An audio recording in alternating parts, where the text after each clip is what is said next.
Hi guys, welcome to problem 13. So for this problem, we're going to be solving the current going through a capacitor given a capacitance equal to 2 microfarads. So looking at this VT graph, we can see that the voltage is increasing between 0 and 2 milliseconds and decreasing between 2 and 6 milliseconds. It increases to 12 volts and then decreases 12 volts in this section.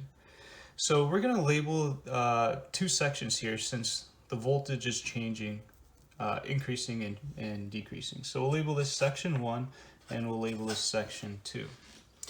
Now to find the current of a capacitor, we could say IT is equal to the capacitance, which is 2 microfarads, times the change in voltage with respect to time. Now let's look at one section at a time. If we were to look at section 1,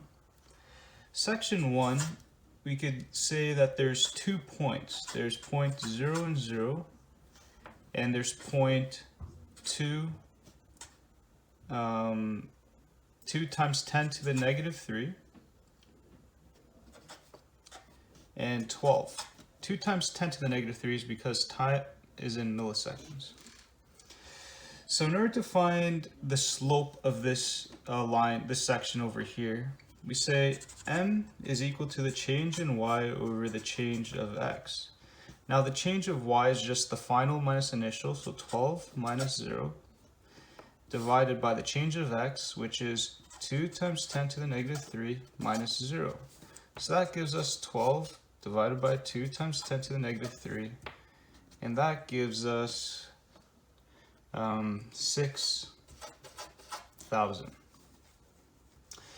So first, the equation of a line is y equals mx plus b. Y is just the voltage, and x is just the time in milliseconds.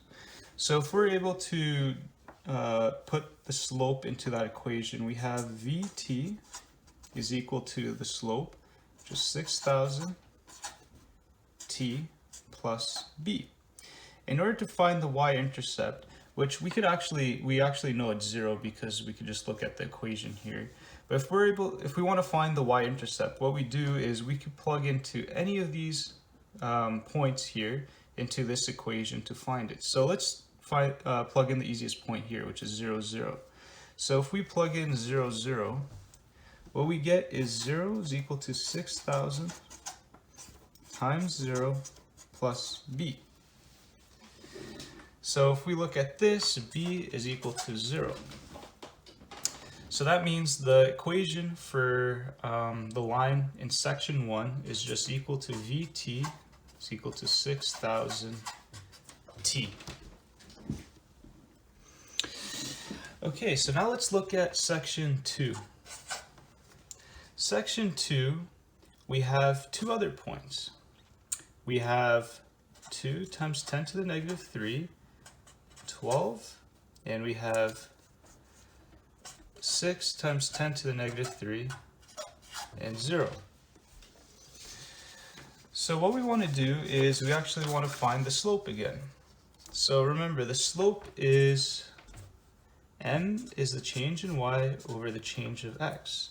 Now the change in y is 0 minus 12, and the changes of x is 6 times 10 to the negative 3 minus 2 times 10 to the negative 3.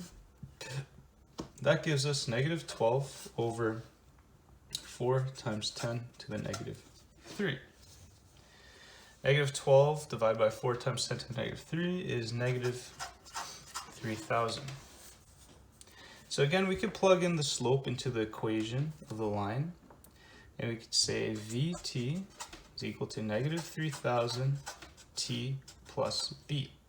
In order to find the y-intercept, what we need to do is we could plug in any of these points. So let's plug in the easiest point with the 0 here. So if we plug in this point, we have 0 is equal to negative 3,000 times 6 times 10 to the negative 3 plus b.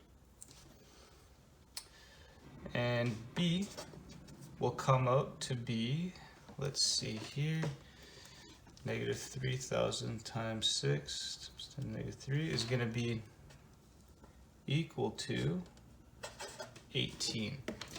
So the equation of section 2 becomes Vt equals negative 3,000 t plus 18.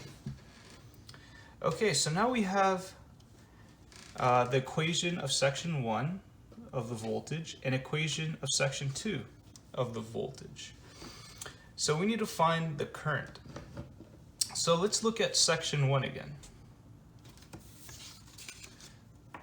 Do it on a separate piece of paper. So section 1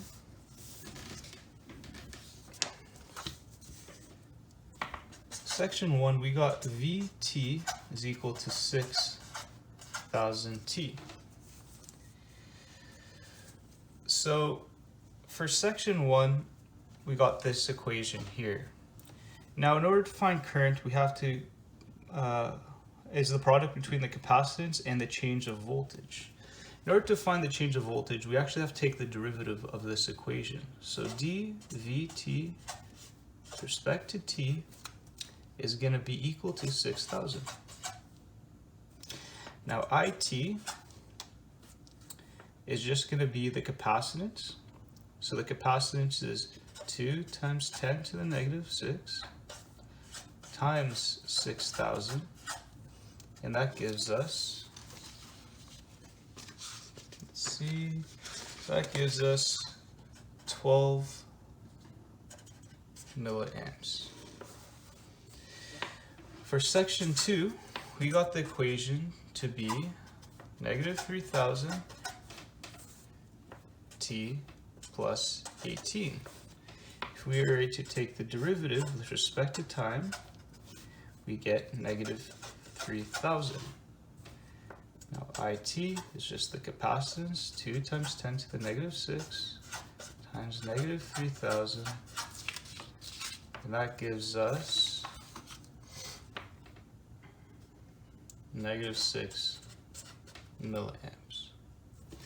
So if we're able to graph this with respect to time, we have it in milliamps, and if time in milliseconds, we end up with a graph that looks something like this. So between here at 2 milliseconds, 6 milliseconds, we have 12 milliamps, and here we have negative 6 milliamps.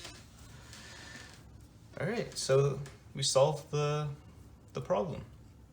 So what we did was we found the voltage and we divided into two sections.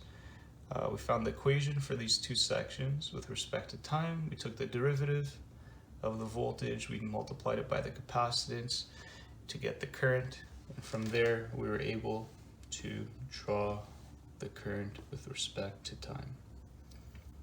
Awesome. If you have any questions, please leave it in the comments below. And thank you for watching the video.